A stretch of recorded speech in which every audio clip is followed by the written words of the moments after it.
vrai, l'interview, c'est selon ce que la personne raconte. Puis après, tu coupes quand c'est chiant. Ouais.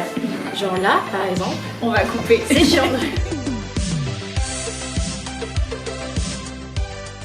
Premier épisode du Tour de France des créateurs. On est à Lyon et on rencontre Juliette. Salut, de la petite fabrique de Juliette, donc qui dans un premier temps va nous parler de son parcours. Raconte-nous, qu'est-ce que tu as fait comme étude, comment t'en es arrivée à te lancer dans la broderie, parce qu'on nous a pas dit, mais elle fait de la broderie du coup. Alors mon histoire, à savoir, moi j'étais très nulle à l'école. Je trouvais pas forcément ma voie, pas du tout scolaire, et du coup en fait on m'a orientée en fait vers un bac pro design, métier d'art, donc tout ce qui va s'axer graphisme. Mon rêve c'était d'être styliste à l'époque. Elle le dit avec des étoiles dans les yeux. Ouais, exactement. Et, mais sauf que on n'avait pas assez d'argent en fait pour m'envoyer en école de stylisme. Et c'est pourquoi en fait j'ai choisi un peu la communication parce que ça pouvait aussi se rapprocher de ce que je voulais. Donc le stylisme, je pouvais travailler en tant que communicante dans une école de stylisme, dans ce milieu-là, dans le milieu de la mode. Et en fait, je ne me suis pas du tout retrouvée dans le milieu de la mode, mais dans le milieu de la restauration. Rien à voir, de exactement, et de l'événementiel.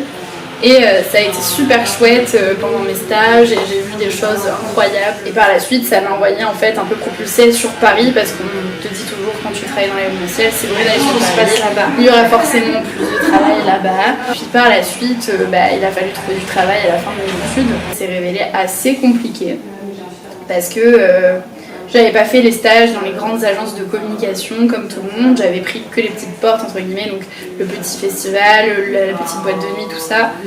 Et à cette époque-là, j'ai pas trouvé. Et si j'ai trouvé du coup, mais le seul truc que j'ai trouvé, c'était un restaurant qui s'appelle le Wall Street Bar à Paris, qui est un restaurant concept en fait qui te permet de miser sur...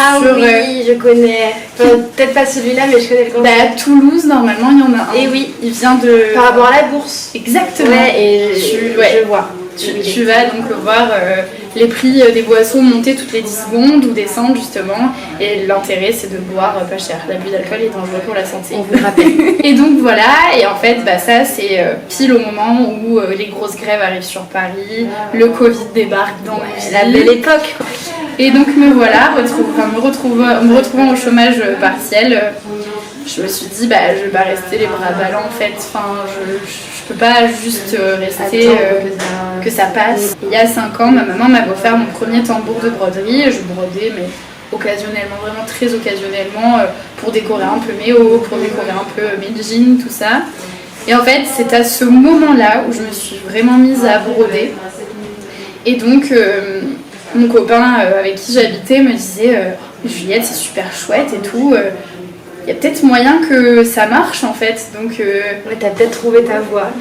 Comme tu fais rien de tes journées, tu peux peut-être utiliser tout ce que tu as appris en amont pour justement créer un site web, créer une communication parce que tu aimes bien faire ça quand même, et en plus promouvoir en fait ce que tu aimes faire, donc la broderie. En fait, avoir ta marque, ça regroupe toutes les compétences que tu avais apprises et aussi tout ce que tu aimais faire finalement. C'est ça, exactement. Surtout, ce qui m'amusait le plus, c'était faire tout ce qui était photographie, faire les vidéos, imaginer le prochain motif, donner vie un peu à cette marque que j'ai donc appelée la Petite Fabrique de Juliette. Et en fait, au début, c'était les amis qui achetaient, et puis arrivé Noël, en fait, ça a commencé à bien marcher, à bien fonctionner.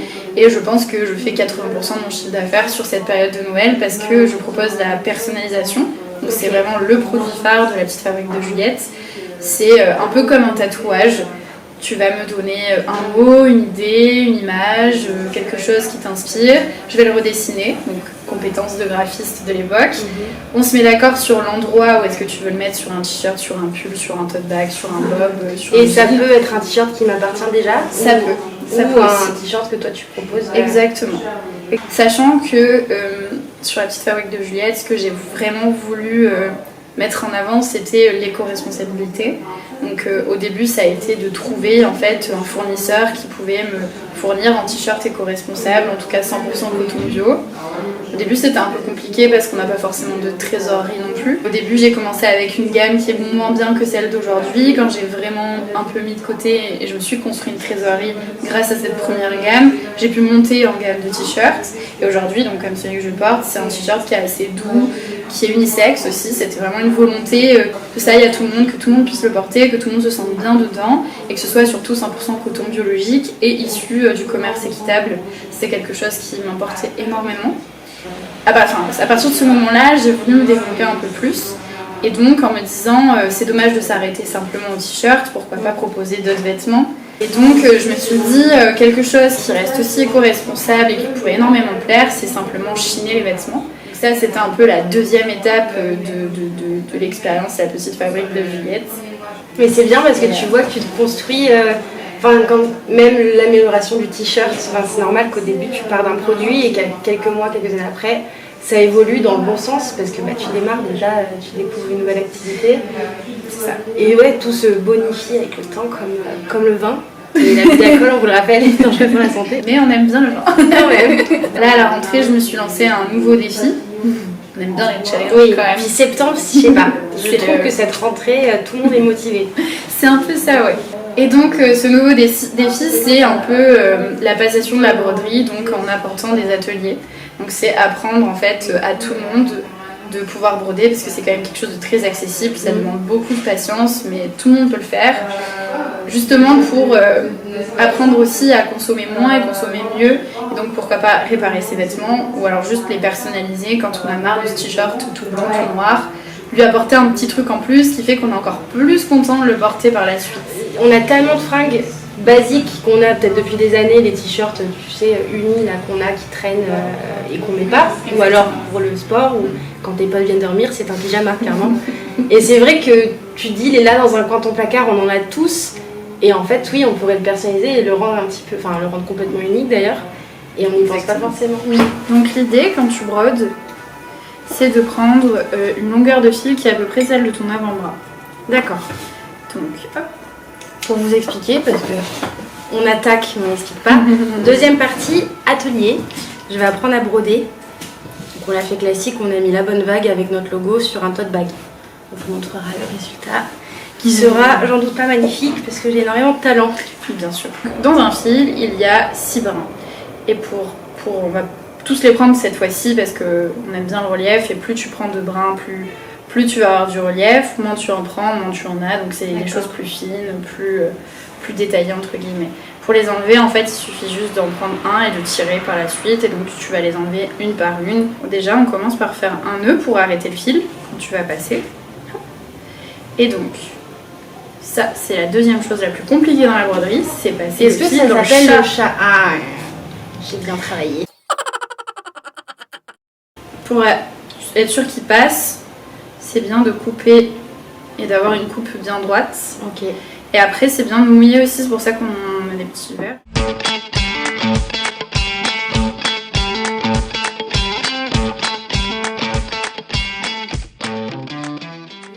Donc, ça se tient comme ça. Tu vois, tu as une main qui prend le tambour ici, et avec l'autre main, t'es droitière ou gauchère? Droitière. Ok, super. Avec l'autre main, tu vas passer dessus-dessous. Donc pour commencer, tu vas commencer par exemple, ici la vague, tu vas commencer par, on va faire le point arrière, tu vas commencer par, je sais pas, je dirais 2 mm du bout. Quand tu arrives au bout de ton fil, tu vas un peu glisser pour pas que le bout de ton fil se prenne en fait dans la broderie. D'accord. Je dis d'accord, mais... Tu vas pas tout le temps retourner le truc. En fait, tu vas juste glisser lentement ton aiguille pour voir où est-ce que tu te pointes, où est-ce que tu te positionnes, tu vois. Ok. Là, donc là, je suis là. Tu peux un peu comme ça sortir, voir comment t'es. Et après, tu le sors et tu vas le mettre dans le premier point qui est là. D'accord. Vas-y. C'est parti. C'est à vous. Et là, tu reviens sur le premier point. Exactement. Et tu ressors de l'autre côté. Attention, voilà. Ce qui devait arriver arriva. En fait, il faut vraiment que tu tiennes un peu le chat de ton aiguille quand tu brodes. Et là, je reviens... Tu reviens donc au jour à 2 mm de ton voilà. Ah, exactement. Et tu fais ça à chaque fois? Exactement. Et là, tu vas revenir dans le premier point que tu as fait. Et vraiment dedans. Ok. Voilà. C'est bon, tu as fait ton premier point arrière. C'est bon, tu as chopé le truc. Oui. Donc ça, c'est le point arrière. Alors, j'en profite de galérer pour te poser cette question. C'est quoi la différence du coup avec le point de croix? Alors, le point de croix, comme son nom l'indique, tu vas vraiment faire une croix, donc c'est quelque chose de plus long. Sachant que tu vas pas... À chaque fois, tu fais une petite croix. Tu fais une petite croix. Sachant que là, le point arrière, ça reste quand même une ligne. Donc si tu as juste un dessin, tu sais, très minimaliste, effectivement, ça s'y prête mieux. Enfin, il y a plein de points à apprendre en broderie. Ils sont tous plus ou moins simples. Ce qui est le plus dur, ça reste le remplissage parce que c'est très très long. On peut mettre parfois... Moi, ça m'arrive de passer 7 heures sur une broderie, notamment sur tout ce qui va être fleurs. Donc c'est un peu, c'est très chronophage, mais c'est très satisfaisant. Je me vois, je le visualise très bien devant une série. Exactement, c'est ça. Ça, le dimanche soir devant une série. Mais carrément. Génial. Mais attendez, on annule la bonne vague. On va se lancer dans la broderie. Je vais me dire ça à chaque fois que je vais faire un atelier parce que je me connais. C'est le genre de truc où je peux me prendre une passion très rapidement, quoi. Moi, ça peut très vite s'essouffler d'ailleurs. Mais tu sais que j'ai l'impression que ça me muscle les doigts, c'est normal ou pas? Ouais. Genre, et courbature, t'as fait quoi? Bah, de la broderie. Le point de nœud, en fait, ça consiste à donc, comme le premier point, tu passes ton fil, ton aiguille, machin, tu passes dans ton tissu et en fait, tu vas entourer ton aiguille comme ça. Ok, avec ce qui sort. Ouais. Tu vas en fait l'entourer de ton fil. Je vais aller comme ça. Et tu vas repiquer dans le point. Et après, tu vas tirer et ça va te faire un nœud. Maintenant, tu vas essayer de diriger ta petite... Ma petite quoi? Ta petite boucle. Je panique, je ne sais plus quoi faire. Bah, je vais rester là. Tu arrives? Ouais. Voilà. Et là, c'est un petit nœud. Et je te laisse l'honneur de couper. J'ai l'impression d'arriver à la fin d'une course et de couper le ruban. Ok, et donc là, tu as fait le point de nœud. Point de nœud. Retenez bien, point de nœud. Juste pour ma fierté personnelle, je tenais à dire que j'ai réussi à mettre ce fil dans le champ. Voilà, c'est tout. Hein. Bravo. Oh, je l'ai. Oh là là. Ah là là, mais ce talent, moi, je vous dis. Ouh là là, non. J'ai failli la perdre. L'ascenseur émotionnel.